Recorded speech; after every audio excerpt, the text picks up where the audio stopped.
1939, there was no tuning standard.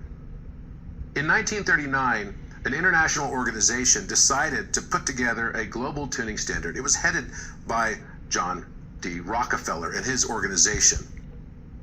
At that time, they decided that although many people around the globe were using different tuning standards, they wanted to standardize it to a simple 440 hertz. Now, the challenge with that was that if we add up 4 plus 4 plus 0, does it equal 9? It must answer at 9. If not, it will not have a perfect geometric correspondence. And as I said, geometry is simply the music that we listen to with our eyes and our sight.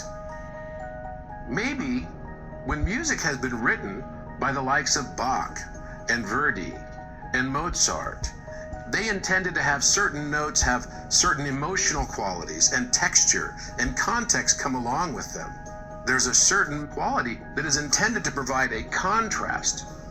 Does our current equal temperament system provide us with that degree of contrast reference? And I don't believe it does.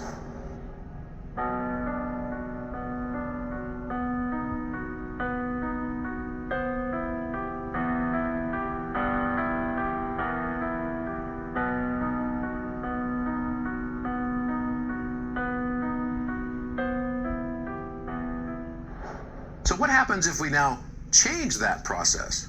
Let's have a listen to see what precise temperament tuning sounds like.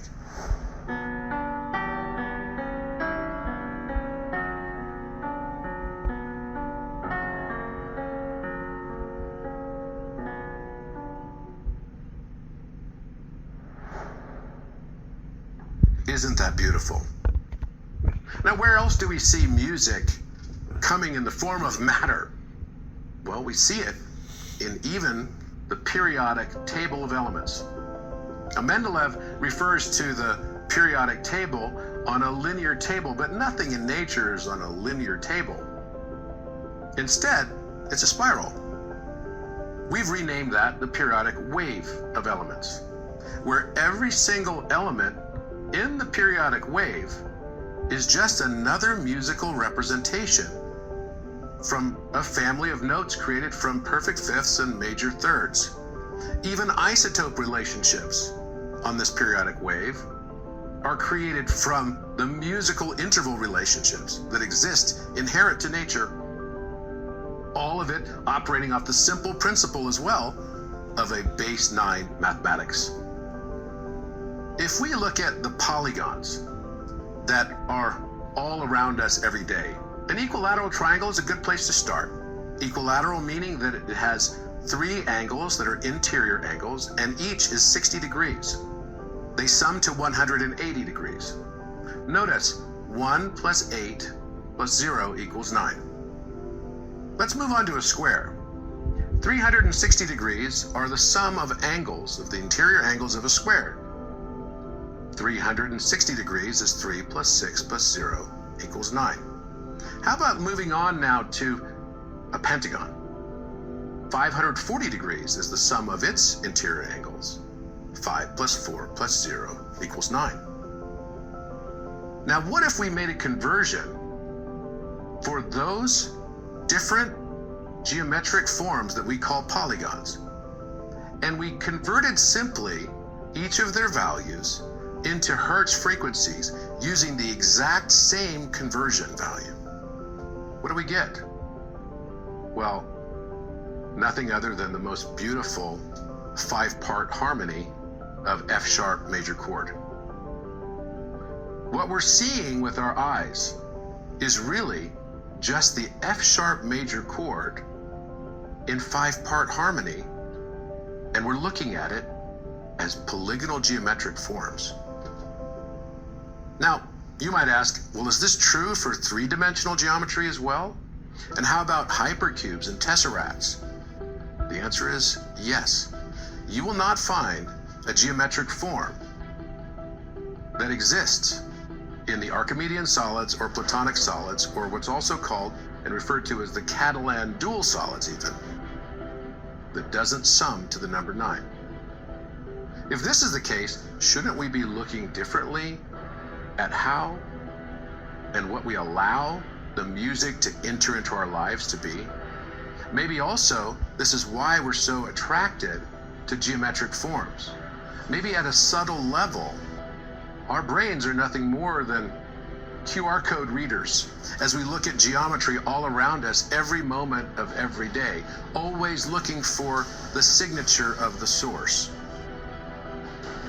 And often we see that represented as mathematical constants, and one of them in particular, the golden ratio, 1.618. The golden ratio defines what we look at and conceive as beautiful around us, just as it does so in music as well. The golden ratio is based off of a number series called the Fibonacci series of numbers. So as we look at each of these numbers, we notice that the relationship between each of these successive numbers, the larger the number becomes, is 1.618 multiplied by the prior number.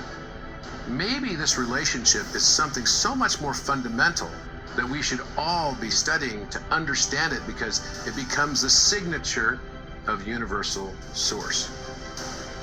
Is it possible that even the geometry that we see around us is formed simply by some musical note that is either above our audible spectrum or below our audible spectrum? Sound emanating out from the silence. Is that also what is separating light from darkness? As we look at a unification theory of science, I can't help but think about the famous words of Leonardo da Vinci.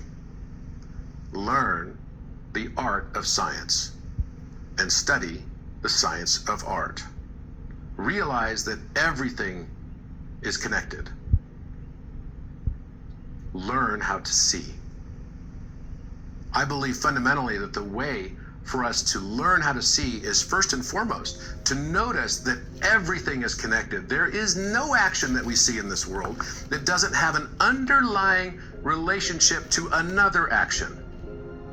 We're all connected through that series of myriad of interactions, that most of which cannot even be perceived by us, but they're always there. A good way to look at the universe around us is to notice that even in things like cymatics, we can see new structure and new form and new organization and new pattern in our universe. It's a beautiful thing. I believe that the entire universe is patterned.